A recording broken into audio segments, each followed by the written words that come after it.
In my limited time working in Indonesia, specifically in collaboration with Nuraini Juliastuti, I've noticed this kind of substantial gap between how the Anglo-Australian art world thinks of Indonesian gendering, which usually is somehow also connected to a concept of Islamic gendering or Muslim gendering, and how gender seems to operate in situ in the very kind of, dynamic environments such as something like Yogyakarta.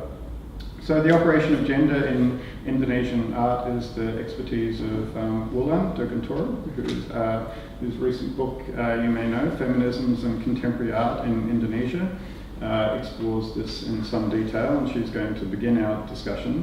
And then followed by Nuraini Juliastuti and Elia Nurvista, and then perhaps we move into something like the word that Naning taught me is non-krong, a kind of maybe more free-ranging kind of discussion, which I hope you can participate in also. All of these practitioners have done a lot to, I guess, open my understanding to the complexity and vibrancy of the Indonesian art scene and how diverse it is. I mean, if you haven't traveled to Jogja, for example, I think of it as like Berlin in the 1990s. It's just full of collectives and people and energy and people doing things and what's happening in a lot of different worlds. It's the kind of place where, if I was a young artist, I would definitely go and hang out there to be part of some things that are going on. Nuraini Juliastuti, or Naning, co-founded Kunci Cultural Studies Centre in Yogyakarta in 1999. Her research and writings have been published widely. Kunci is a research collective which focuses on creative experiments with the contemporary social environment, and currently she's working on the School of Improper Education, 2016 to 2019, which represents Kunci's latest conceptualization on alternative education, artistic practices and social activism, and very much an inspiration for my own pedagogical thinking. Elia Nurvista, whose presence at the APT has been part of the, the impetus for the panel, is an artist whose practice focuses on food production and distribution, and its broader social and historical implications. And she, I guess I got to know Elia through her work with Bakudapan, the food study group that she initiated and has run since 2015, which undertakes community and research projects, and crossing over into many different areas inside and outside of art. So that gives you, I guess, sort of a brief introduction of what we're thinking about the panel. I'm really interested in just, I'm not going to be part of it, I'm just going to let us hear from the three of them. I think it's going to be very exciting. Thanks to the Centre of Visual Arts for supporting this initiative, Buxton Contemporary, and also Queensland Art Gallery of Modern Art as well. So I'll go to Wulan, if you're able to begin for us, please. Selamat siang. Good afternoon, everyone. Thank you, Danny, for organizing the event, CoVA, CoVA, and also Buxton and BCA for hosting us. I'm also very excited to be part of this panel discussion, because even though Nuning and I have known each other for quite a while now, we've actually never sat together in a panel like this. So it'll be very interesting to talk. But I thought I'd start with kind of setting up the scene, the background of what's behind current day discussions on issues of gender in Indonesia. Although perhaps with Indonesia, I should probably qualify as probably being Jakarta, Bandung, Jogja, and Bali, because those are the four big main art centers. I thought I'd start with 20 years ago to this year, as Indonesia entered the democratic transition from authoritarian to hopefully still democracy these days. It was really a big, a momentous year for us. As I watched in my living room when Suharto resigned or stepped down from his position as a president, So for the first 2 or 3 years, there was this excitement, there was this explosion of media, new press, freedom press, and artistic experimentations, all just kind of emerged during that time.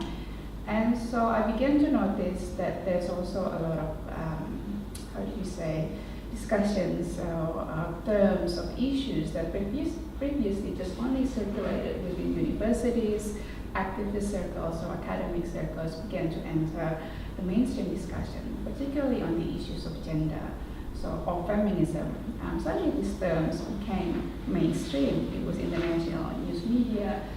People talk about it, people use the term, and women artists very excitedly also start engaging with these issues. So I'll just have some of the images background. These are the press coverage of the various exhibitions by Aramayani, also writing and talking about art. So there was this really period of really good education for myself as well when I was still in my undergrad, learning on issues on what is gender, how is it different from feminism, how do we talk about feminism in Indonesian context. Now, and then as I started doing my PhD and my research, I began to look back at those times more critically. Well, suddenly there were a lot of exhibitions and even, so women artists started questioning some of the rigid gender norms that's imposed on them during the New Order regime. So the works that they showed, that they created, they made, also reflected this idea of questioning and challenging. Certainly during that time, there was also an all-female feminist collective that really put their feminism out there, if you like, called Kelompok Perek. But also that artists started to bring up issues to the surface that were considered to be personal and trivial. So issues on reflections of motherhood, for example, a lot of artists start to engage with that as well, as in contrast to the idea of, the kind of sanctification of motherhood that the state constructed during those 30 years in power. But also they started to take on domestic issues, domestic activities, started to bring that up, brought it up, and in a different way that was really again in contrast to the idea of women's predestined biology or kodrat. There's also one of the state kind of philosophy on how they define women during that time. But what was really striking on that first decade was also that a lot of women artists engage more with issues on female sexuality. So a lot of artists actually start focusing on the body, performance art. A lot of performance artists also emerged during that time. And also violence against women, either domestic violence or also kind of issues, what happened to women during conflict times. This was particularly important because in the weeks leading up towards Suharto's resignation, there was a big riots of anti-Chinese violence that happened across Jakarta and Solo. There was those mass rapes of Chinese Indonesian women. So women artists, together with activists, started working together and brought these issues more clearly and sharply. So all this is very exciting for me, and also for a lot of as a students, but also a lot of practitioners. But at the same time, these exciting activities, they were not supported by, if you like, institutions. So art schools and art critics and museums, they're not really sure how to deal with this explosion of, fierce female activism, if you like. So there was very little scholarship engagement. They were not sure how to deal with this. So exhibitions and critics or reviews, they still play with this or still firmly held the views that there's only certain ways of how women artists can express themselves, if you like. It's very interesting to observe that because during that time, curators were mostly male and critics as well. For art journalists, there were no particular training for journalists at that time, and perhaps still is now. So they were only dedicated like 6 months on the arts desk, and then the next 6 months they have to move to sports desk, but they didn't have any training in this. So as a result, curators or exhibitions tend to be framed using Western language, if you like, Western feminism as they call it. So completely ignoring the local inflections of, how women artists practice and understood feminism. Or secondly, they took out the critique, the gender critique completely. They just kind of neutralized the content of the works.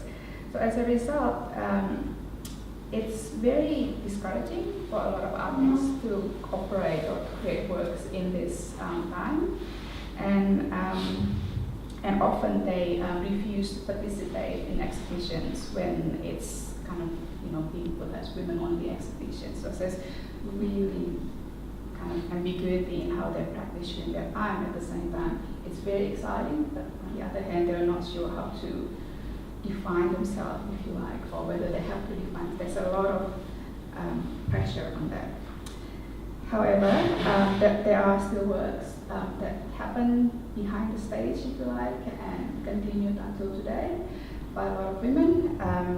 And this is beyond art making, and this is where I will perhaps transfer to Nuraini in terms of talking about the change and the shift that has happened after that. So certainly, beyond art making, women play a lot of role in managerial leadership in cultural institutions. So quite a few of the heads of the cultural institutes in Jogja, Jakarta, not Bandung, as far as I know, they are by women. And interestingly, one of them, she's also an artist, so she had this little studio in the corner of her big office, and she said, this is why I divide my time and where I escape. So art patrons, they started to emerge as well, although these are one of the questions that we want to raise as well, whether if or when they collect women artists, if maybe, what kind of policies or collecting interest that they have in that regards. Art institutions, I've noticed that they've changed as well. So art academies, I was involved at some point in the Jakarta Art Institute into mainstreaming their curriculum to be more kind of inclusive, putting in gender friendly subjects. This is their term, not mine. But that didn't work out because they didn't get much support from the larger institutional group. So these are trying to condense this in 10 minutes. But so there are 3 things that I think that I would like to raise, perhaps with Elia and also Nuraini, in terms of the first one, the thematic shift. How has that changed in the past decades after Reformasi, and especially Nuraini on board, looking at all these creative practices based in Jogja. But I also noticed that there's a shift from the individual to the collective. Certainly, there's more kind of collective work that's happening these days. And I met Elia in 2010. When Elia was still part of this collective called Symphony with Gitani Swatika, who is now running Ace House in Jogja, and also Dian, she's a photographer. She's an artist as well. So you're focusing on the use of textile. I remember that one. It was very exciting. You were still in your I think final years of your undergrad. And also, I guess the other issues is that has activism changed over the last few decades, and in what ways in particular? I mean, we talk about this, whether it's a big A activism and whether it's a small A, and how is that in context, particularly in Indonesia? I think I would start with as my practice as an artist, and then with also Wulan point the question before about the shifting. And I think I feel the shifting, it's really happened through my generation when in the 98, when the people really in a euphoria to talking about gender and feminist. And there is also a lot of my senior that working in this issue, such as Ramayani, and if there is a good well-known performers, also Melati Suryadharmo, and also lots of women artists as well, who talking about the repression women artists before the Reformasi. And also I was I still in a art school during 2010. Yeah, around 2010. It's I'm still in a art school, and then at that time I formed a group of female artists to working with. It's more into based on medium, on material, which is using the domestic techniques such as embroidery or cross stitch, and then we also talking about the female issue, such as, like for example, there is a repress in a female in Aceh, and then we make it as a object base, and then put it in a white cube gallery. And at that time there's a lot of artists doing that as well. But then for me, and then I was thinking, is it still relevant to do this? I think at that time I was in a turning point that I don't feel that kind of repressed anymore as a female, as a woman living in the society. But of course,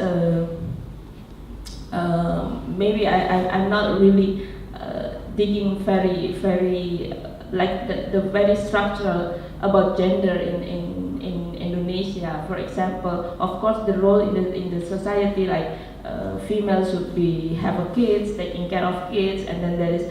I also witness a lot of my friends before it's as an artist, and then after they have a kids, they will be like more spend time to taking care with kids. And then it's such a, for them it's not the sacrifice, it's not considered as a sacrifice, but it's coming about it's coming from the how the social structure happen in our society, I think. And but that time also I was thinking maybe it's not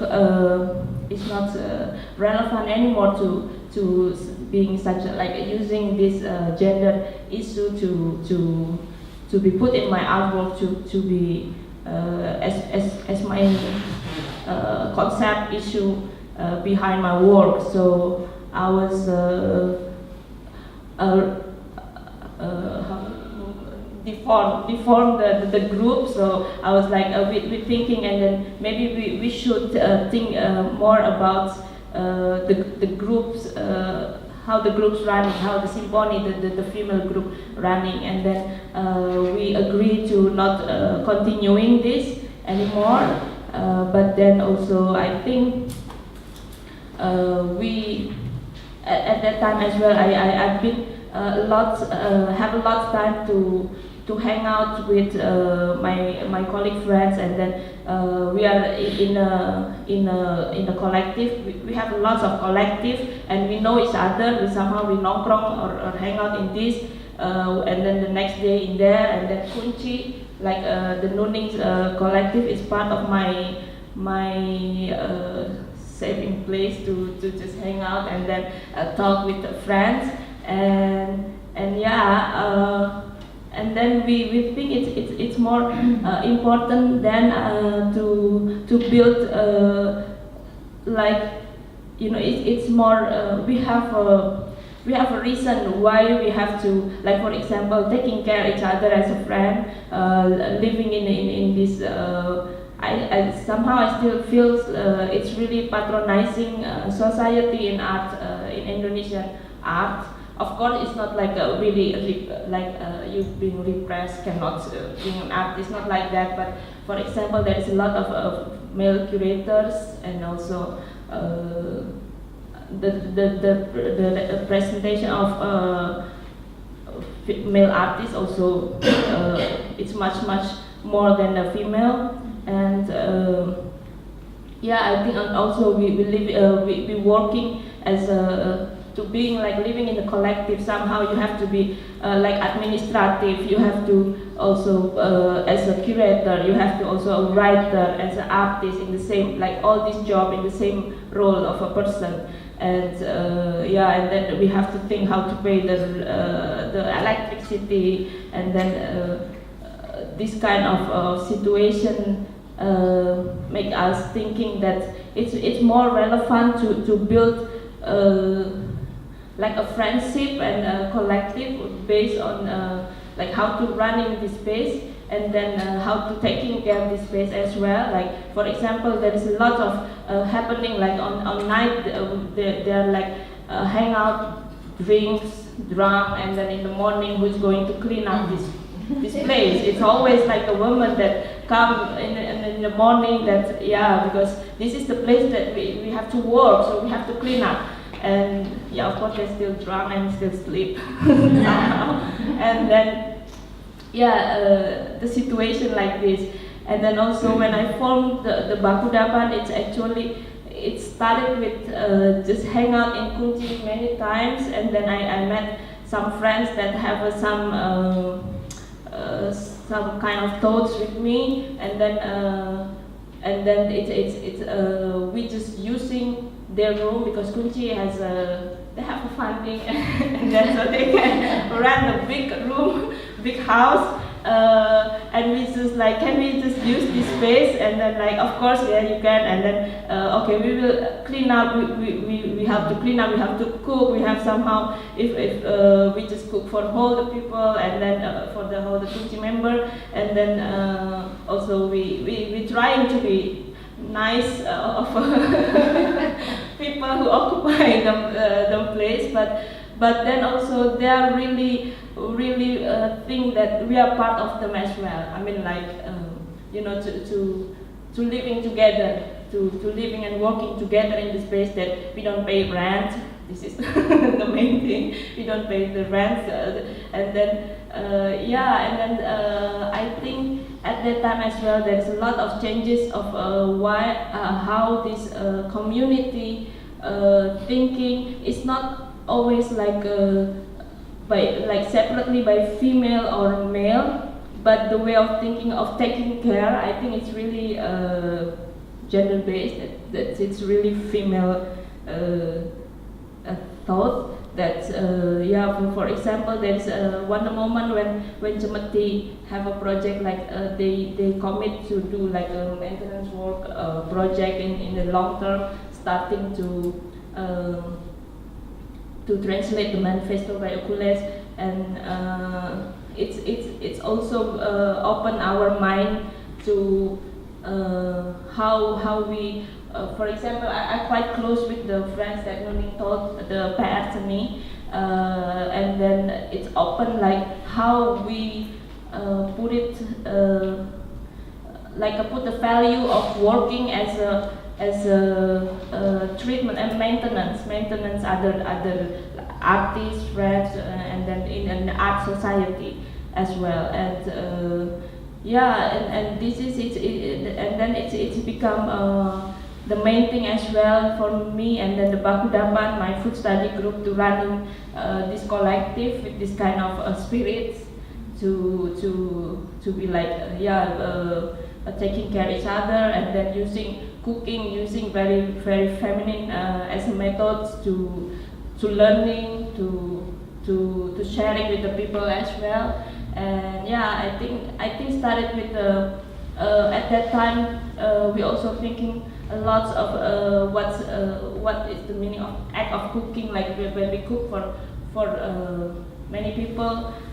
Somehow in Kunci there is a lot of not a lot, but there's many times that people just really lazy to go out to order food to have a dinner or lunch, and then it's just like some or two of them like, oh, I have this, and then I can cook for all the people there. It's something like that, and then we also thinking how to put the awareness, the act of cooking as a part of important. It somehow it's just like taken for granted that okay, you're cooking for, and then yeah, I think this is also the things that so many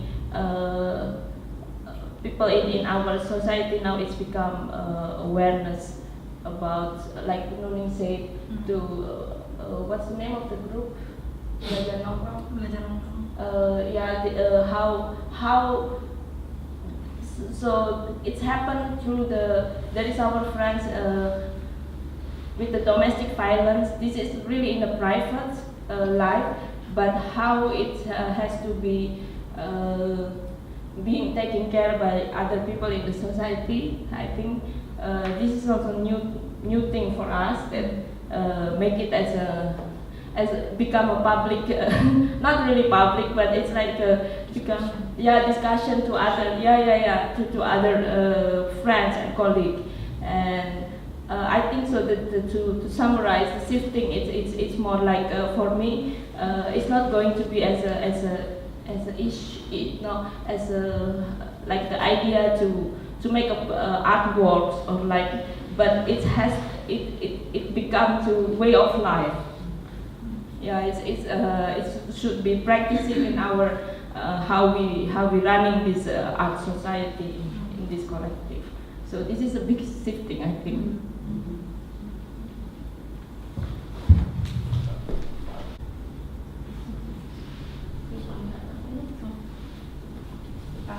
Just a quick comment on what we've said so far. Just another thought about the shift and also in the notion of activism. I think there's also an interesting way of thinking about how the idea or how activism is actually shaped understanding by the artists themselves, whether or not activism as they know in the early 90s, whether that actually constricting their own practice. Because I think part of that is also, it is very much kind of, activist driven, and I think a lot of artists are actually put off by that because it would perceive to be limiting their practice and hence the definitions that they use. So I think, the shift towards the small activism is I think quite significant in a way of, as an entryway to understand or to see, to explore the practices of Indonesian artists these days and women. Yeah, I have this similar conversation with Ade Darmawan of Ruang Rupa back in 2012, and he said quite similarly with what you said, that the kind of activism performed by artists or anyone within art scene in Indonesia is or can be defined or seen as something similar with what activists might be doing in Indonesia during the 80s or 90s, because the word activist itself is also very limited, and the kind of people with whom we can refer to as activists are also very distinct at that time.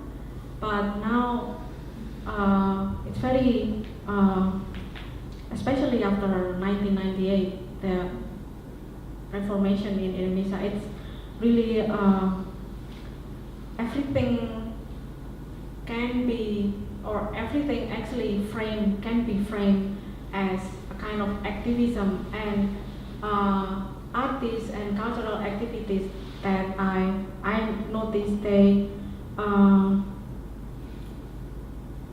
they are maybe more aware or more concise, concisely put their artistic practices to consider everything that is happening in their environment. They think about the ethical aspects of their work. So I think this is a huge shift as well, because in the 90s, artists would draw the line, very clear lines between this is my artworks and this is something that I would call art, and that part that's different. That's totally different. That's activism or other things. But after 1998, this is gradually changes, especially with artists taking many roles also in their environment, creating spaces.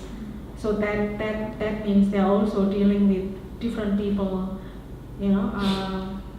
thinking about how they position themselves within their cities and their kampung or whatever. So that's they see themselves differently, and yeah. So activist is a name or a status that is I think in Indonesia is growing more organically. I think something that is something that not picked up or given by researchers or whatever, but something that is that's me. Something that some artists can say that that's my role actually. Yeah. I think hi, Box. I don't think I can probably talk loudly. Hi, thank you so much. That was just brilliant to hear. And one of the pictures in particular, I've only been to Indonesia for the first time this year with Danny and some people from BCA and RMIT, and it was really great to get a bit of an insight into the art scene. But I'm very aware I don't know a lot.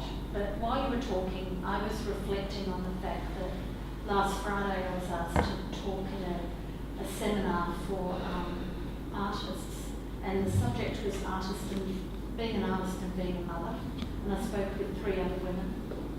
It was on a Friday night. It was a 3-hour seminar, and there were 30 people there. All of them were women. And I was reflecting on the fact that we can talk about our own experiences as artists and women and as mothers perhaps, or also as people that work in the art world, and that's certainly my experience. I work here at BCA as well as being an artist and being a mother. But I wondered about the fact that unless we had men in the room, and we had men changing their behaviour, and particularly when you were talking about the roles, all the various roles that happen in a gallery around caring, I didn't think who's caring for you and us, and can there be social change, real social change, and real change that is nearer a kind of equality in society if men aren't involved in conversation? I don't know, it's just a general comment.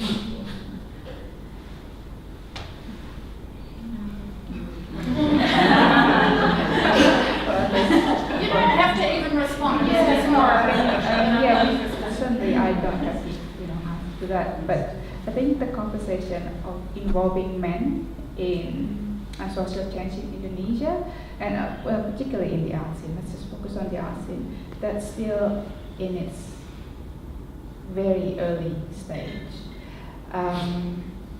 I know that in the activist circle, for example, there's been groups and movements of male activists in terms of, actually we need to be part of this conversation.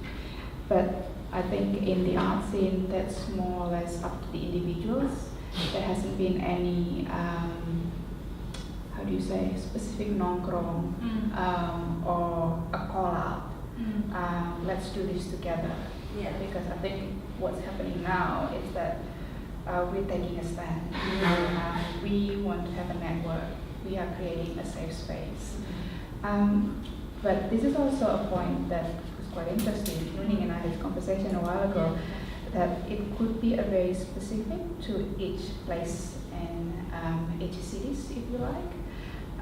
There's an different, if you like, cultural, demographic, also shape the various art spaces and art scene and how they respond to these issues. Jogja may have been, kind of, because it's Jogja, it's being exposed and there's just a lot of attention to Jogja. So in a way, it forced the community to react and to respond to that. But Bandung, Bali and Jogja, they will have a different approach to this. But yeah, I would like to see more of this. I think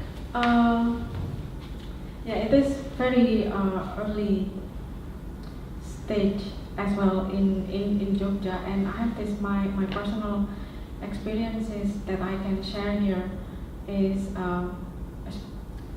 during like hangout, the everyday nongkrong activities, for instance, it is very easy to hear something that can be regarded as like a very condescending attitudes towards women and or a specific perspective towards something that is actually a real domestic violence. But I have an experience that I think oftentimes I also use my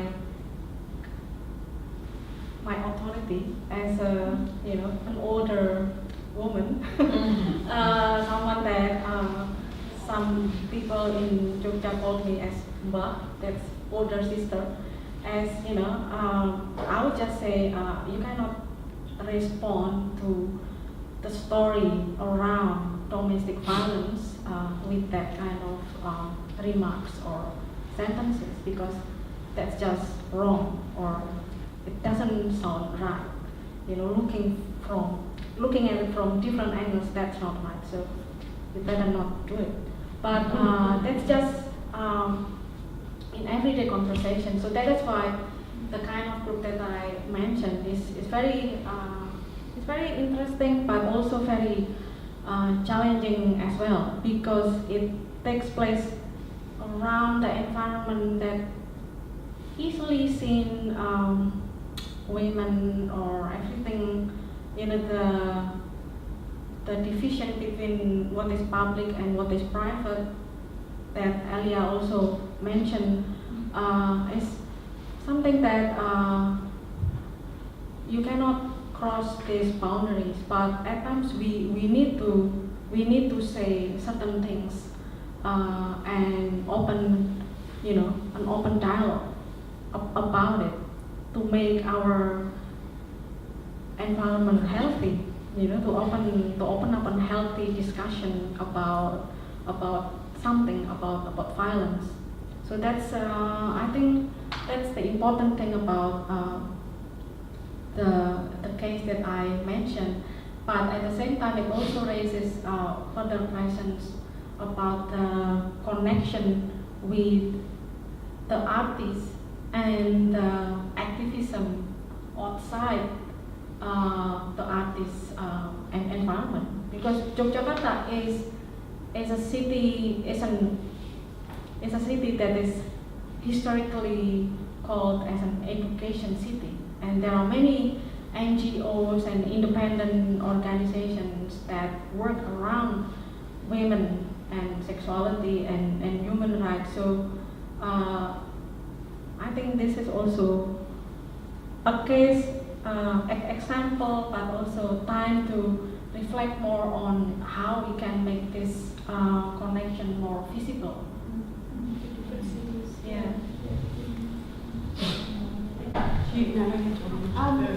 Thank you. Fascinating. You're probably all too young to remember, but back in 1999 there was an exhibition called Awas, which Mala Jasna was one of the curators, and she was director of Chimedi at the time. And it was toured around Australia, and for many of us, certainly for me, the first engagement, I guess, with contemporary art out of Indonesia, and it was, marketed as post-Suharto Indonesian art. And my abiding kind of memory of it was that there were these vast installations by male artists, Heridono, Agas Sawage and others, and one work by Aramani, which was on a small video monitor. And it was, for me, the most compelling work in the show, but it was, that was how Indonesian art was presented to us,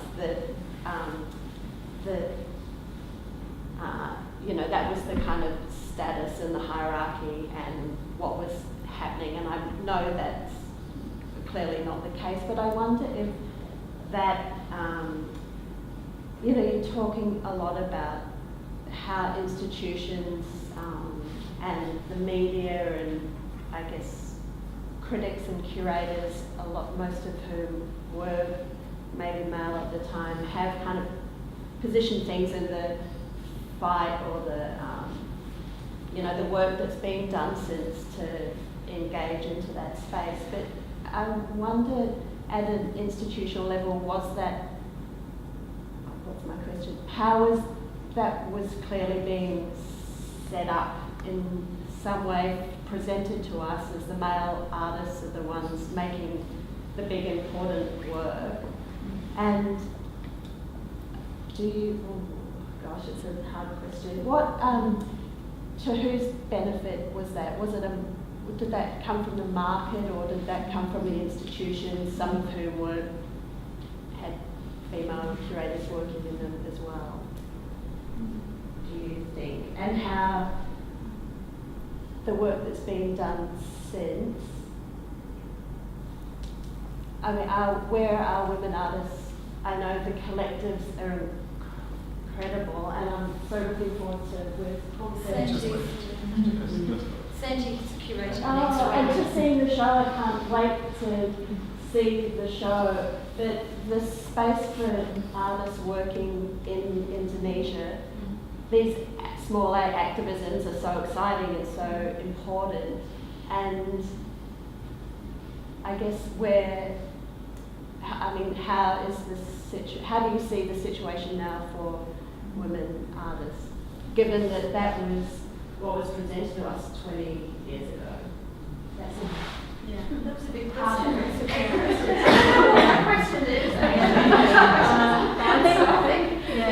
I'm going to start, try and maybe Elia and Wulan. I saw the show. That was, I was in the final year of my undergraduate in Yogyakarta. Well, I think there are many ways to answer that question. Like, maybe because statistically, maybe there are more male artists rather than female artists in Indonesia. I think in some cases that is true. And I think another reason could be perspective that's still maintained by curators and all those who are, the gatekeepers in Indonesian art scene that are, of course, mainly men. And there are so many ways to describe that, to explain that, and many, I would say, perspective, the kind of things that I try to say here, around caring works. How can we see time, how can we value time and labor, different kinds of labor that still operate within art production as something that can be called art too, or valued as art. That is not something that is usually seen by those who are gatekeeping the scene. I think, and there are many other Indonesian all-female artist-based collective in Yogyakarta, Bandung, in other places in Indonesia, but maybe their works cannot make and are not made visible into the art scene because not regarded as something that is important or bring topics that are big enough. Or marketable. Yeah, or marketable. Yeah.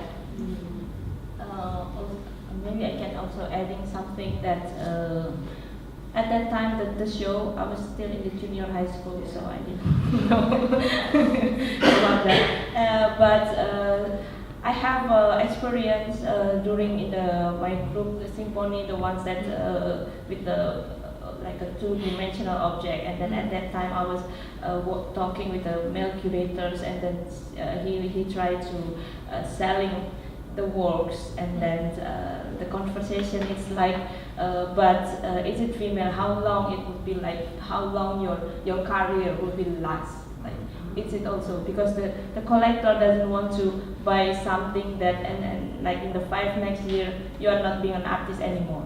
So this is, I think it's clearly.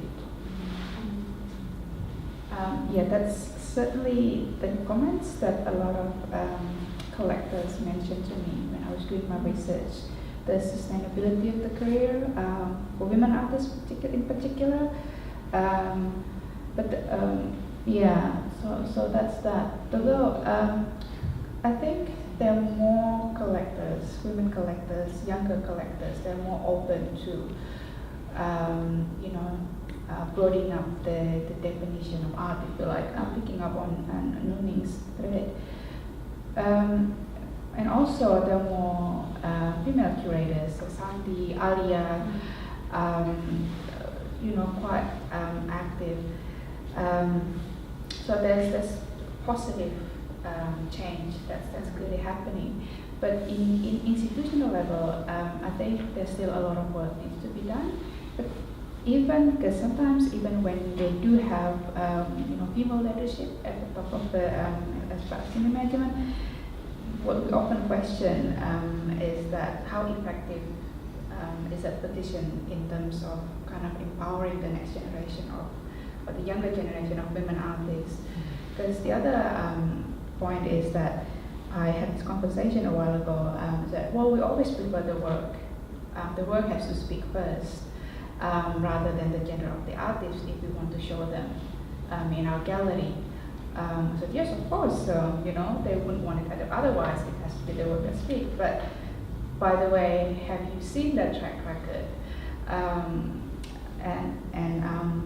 Have they been given the same opportunities as same cohort that has gone through experience of residencies and fellowships, but not this group, because actually after university they were more or less have to get married, and so they have to dedicate their life into supporting their partners. Have you, by the way, thought about that? And that's a conversation that needs to be pushed a lot in Indonesia.